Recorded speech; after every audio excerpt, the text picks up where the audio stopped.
Hey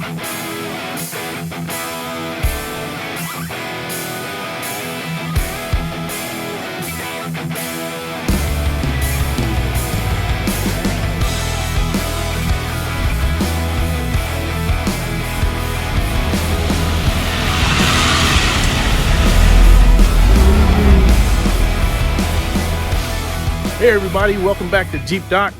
Today we're going to get into my wife's diff covers on her Jeep. I've had the thing since December, gave them to her for Christmas, and I've neglected to put them on.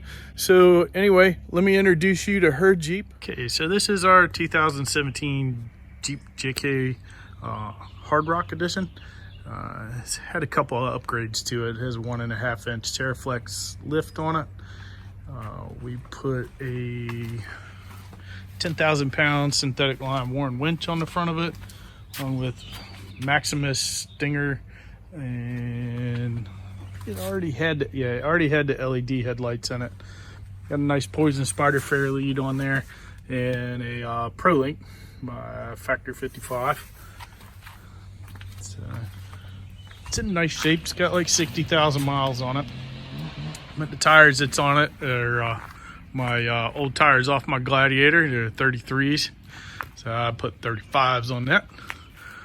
So anyway, okay, so this is not a sponsored video. I bought these diff covers and just wanted to show you where I picked them up at. If you're interested, hit them up, solidaxles.com, and it'll hook you right up. All right, so this is Solid Industries diff cover. I ordered 2 of them, front and rear, Dana 44s. The reason I like Solid Industries is they're real heavy duty, nice cast iron, super thick flanges, all machined, nice and flat. Reason I like using these is because they're nice and smooth on the inside. Doesn't cause any aeration and starvation of the pinion bearings like some other diff covers do. Comes pre-powder coated, so you don't have to worry about painting it unless you don't like the color. You can paint it yourself. But comes with your 1/2 inch fill plug, and it has a 3/8 Allen on the inside of it. The only difference I would like to see is a magnet in this. I know the drain plugs in the Dana 44s have a magnetic pickup inside of them, but I'd like to see the added benefit of that fill plug to have that. Comes with its own bolts, comes with its own RTV.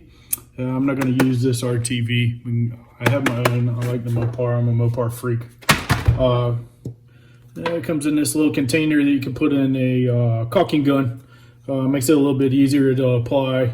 I'll probably put it on a little bit thicker than the little hole that they have in here. The little hole looks like about 1/8 inch thick. So I'll probably put it on a little bit thicker. Okay, we'll show you the gear lube I'm going to run. This is the Amsoil Severe Gear 75-140, and they call for 80-90 in those, but if you read the severe duty recommendations on the JKs with the Dana 44s, they recommend a 75-140. We're not going to do any hauling, but we might be carrying extra loads and stuff. So we're going to run the Amsoil Severe Gear lube. I've never had trouble with this. I don't like leaky axle seals, and it seems that every time I've changed my vehicles over to the Severe Gear Amsoil, I don't have axle seal leaks. I just don't. So we're going to run that. I really like this because this bag is easy to squeeze up into the diff in between the god-awful track bar that's right in front of it, and it's just easier to get the fluid into the rear diff. So we're going to run that, and that's that on the gear lube.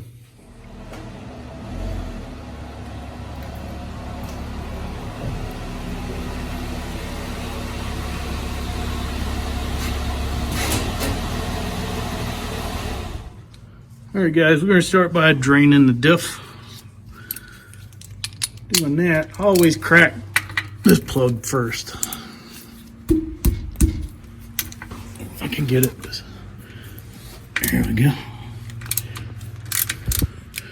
That way you ensure that you have everything loose.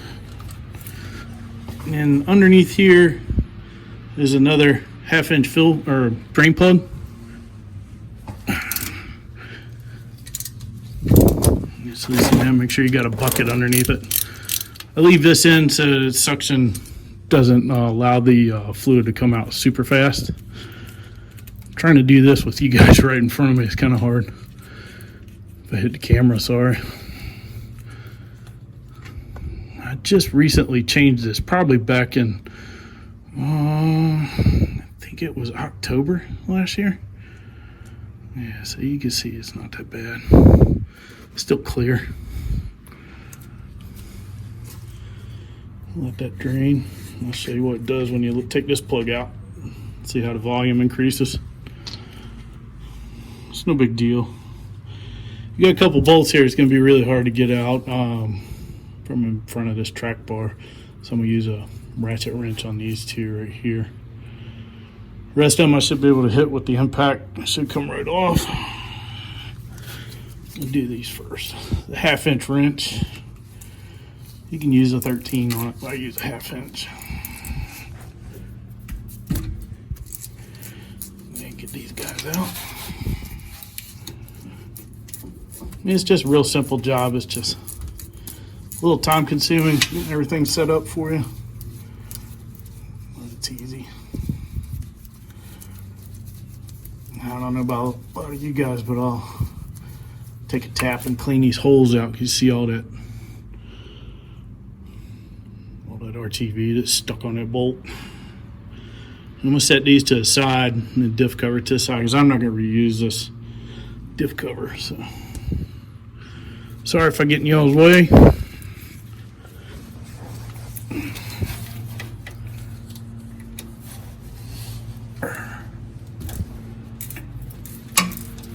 Some of these come out really easy, some of them fight you.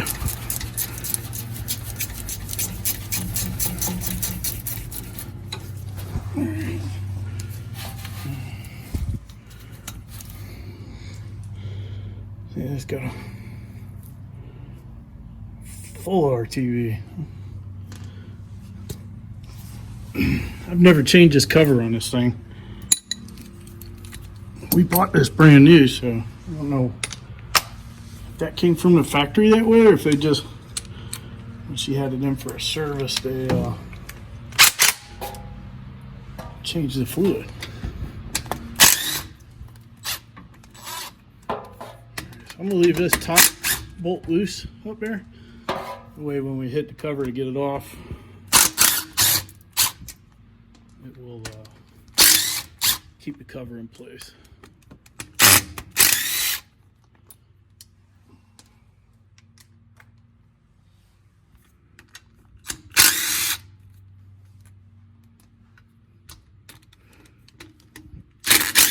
Like I said, a 1/2 inch on these works better. So we got one more left, huh? Right, let's get that. Oh, in the drink. Oh, I'm not gonna worry about that right now. And what I do when I go to take these covers off, I'll tap them with a hammer. They're pretty stout. Here to change in the zone. There you go. Take it. I love these drains on these things. Man, for years I fought with these stupid covers or stupid housings with no drain in it. Just makes a giant freaking mess. I just love being able to drain it first. And there we go.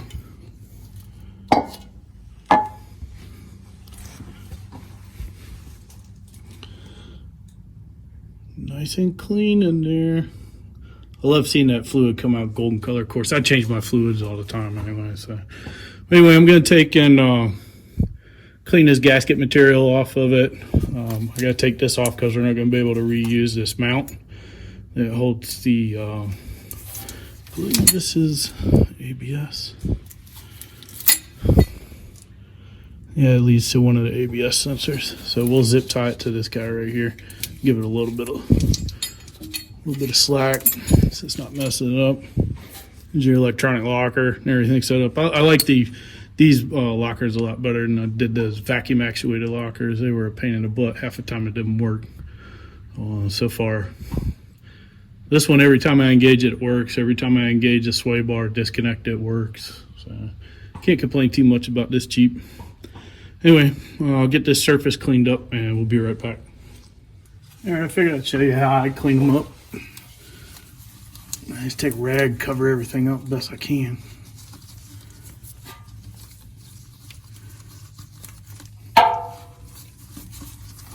I love this time of year for gnats, huh? Okay.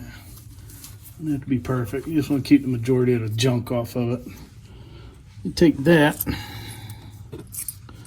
take a nice clean razor blade, scrape backwards.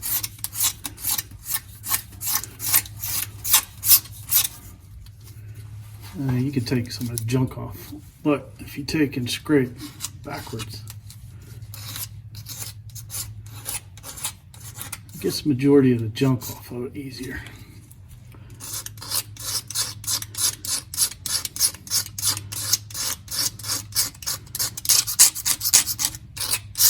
Like that.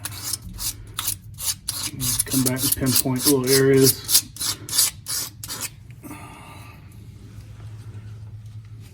See how it works. It does a pretty good job. Keeps most of the junk out of the housing.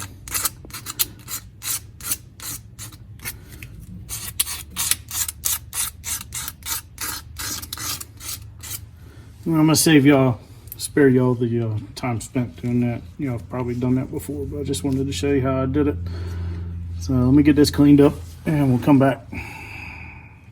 All right, so now I'm gonna go ahead and start cleaning these holes out. So these are 5/16 by 18, and they're full of RTV from the factory.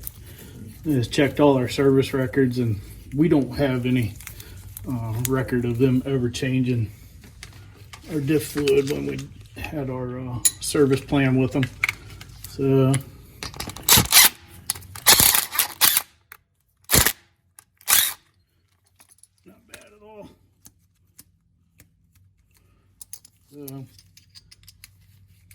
I'm going to go through and clean all of them like that. You see that one's got a bunch of RTV still in it.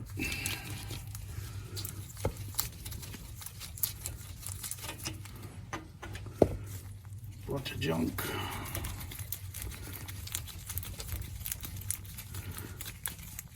And I'll hit that like this, and then what I'll do is I come back with brake clean. And then just clean it out that way. The way the new bolts have a good opportunity of getting a good bite. And also, if you have a whole bunch of RTV in there, it could hydrolock and crack the case. I've seen that happen before. A lot of these bolts, they used to pass through and you'd be exposed on the backside. These are all blind holes, not like the old ones. So anyway, let me get those cleaned up and I'll come back to you. Okay, so the next step I like to do is I like to take a flat file, bastard file, whatever you want to call it, and just rub it on this machine surface. Just make sure there's no burrs. Make sure it's super flat.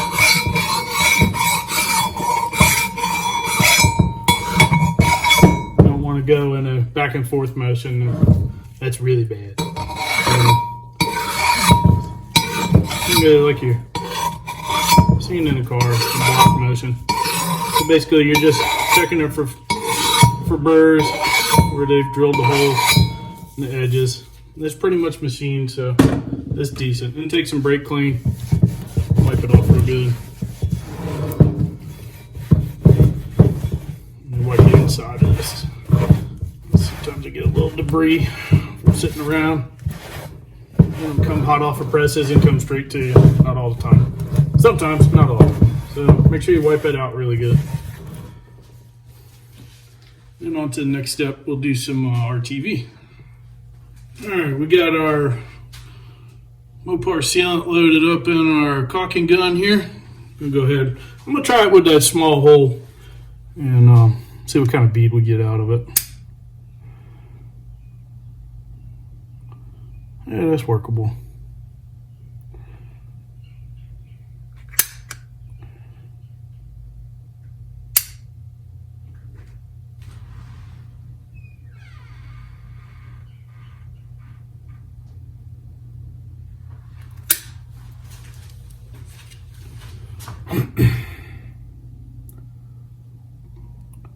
It actually might work out a little bit better than the big giant holes I cut in these. A little bit harder to control.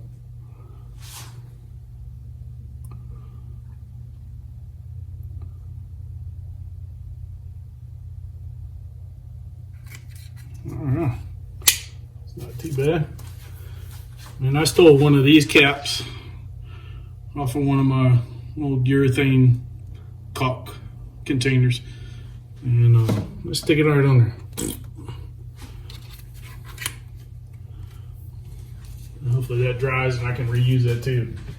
If not, I'm cutting back into it. Anyway, back at this. So I take and smear this guy out a little bit.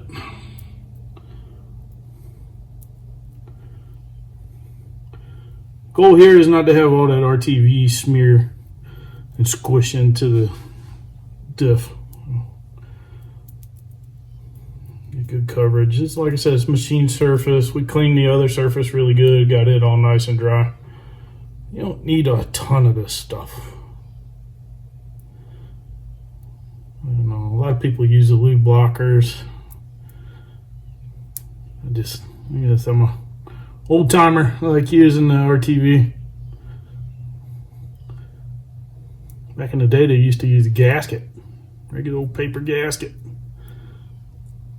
You don't see that much anymore.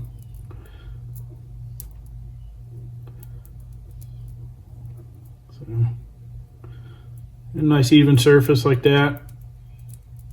Go back and just touch it up. You know where you see low material.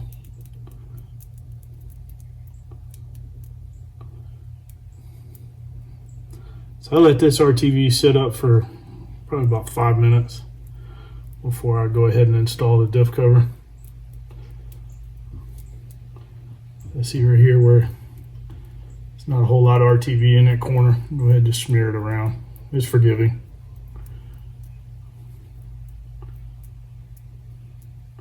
Until you got a nice even surface. So get that set up. All right, I'll get you set up under a Jeep and we'll put this bad boy on. Okay, well, welcome back. We're back under the Jeep. The washer's put on a few of the bolts. Don't you love those last little remaining drips out of the diff, even though you've cleaned it out a whole bunch of times? Anyway,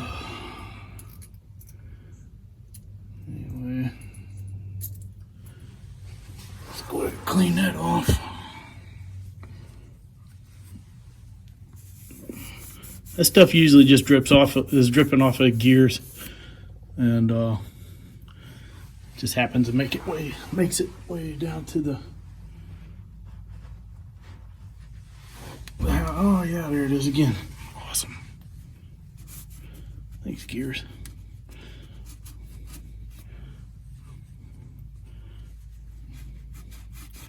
I'm not gonna be able to do that. I'm gonna have to clean it, brake clean. Hold on one second.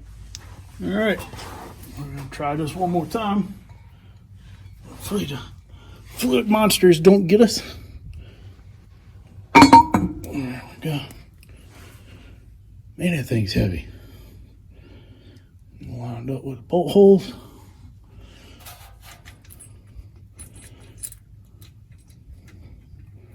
Maybe. There we go.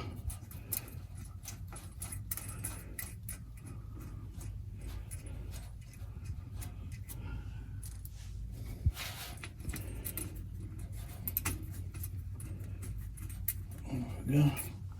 This is where cleaning those bolt holes makes it a lot easier to get these started. Once you get the majority of them started, let go of the diff cover.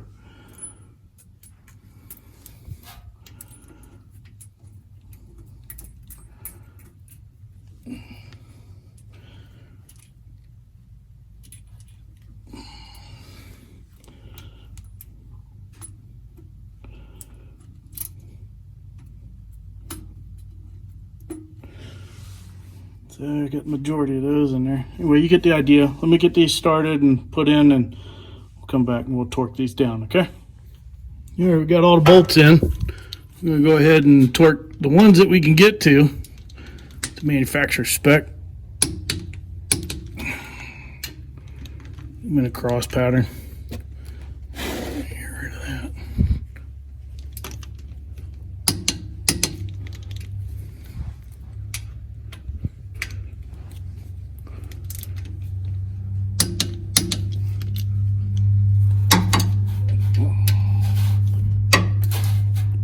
Of course, some of these you're not going to be able to get to with a torque wrench. You're just going to have to guesstimate.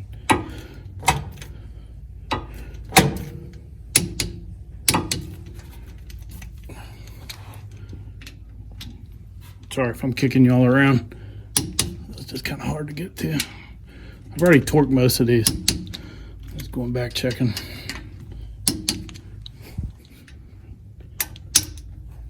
Yeah, there's one.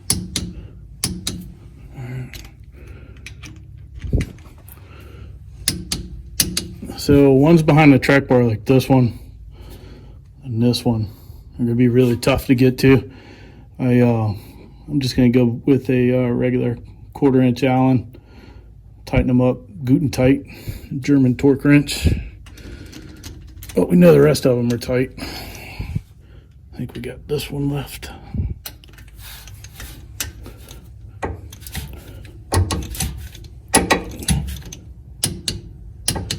I tell you what, that track bar, man, I hate these track bars. Anyway, there it is. I'll get the fill plug or the drain plug reinstalled and fill her up with fluid. And I'll show you how those Amsoil bags work. I love those Amsoil bags of fluid. So anyway, be right back. All right, we got the diff cover all on. Just waiting for the RTV to tack up, set up, and then we'll be putting the fluid in it. But as you can see, it's fairly simple and looks pretty good. You know, it's going to offer a substantial amount of rigidity off-road and protect those gears that's inside those housings. I was kind of worried about the clearance here with the track bar, but it looks like it's going to clear it fine, no issues. And to be honest with you guys, it had me sweating a little bit. But anyway, it's on, and just gonna wait for it to tack up, and then we'll fill it up with fluid. All right, we got all the fluid in her. My messy bags of stuff there. That's the old fill plug. All right, so here's the new one, 3/8. Get my hand started.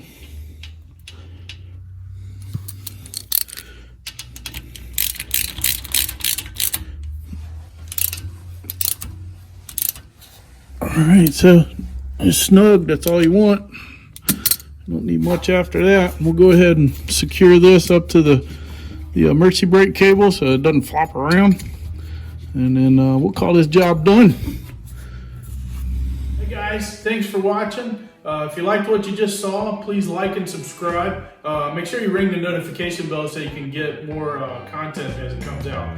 Also, if you'd like to buy t-shirts and stickers with the Jeep Doc logo on it, I'll leave the link in the description so you can do that. Again, thanks for watching, and hope to see you next time. Thank you.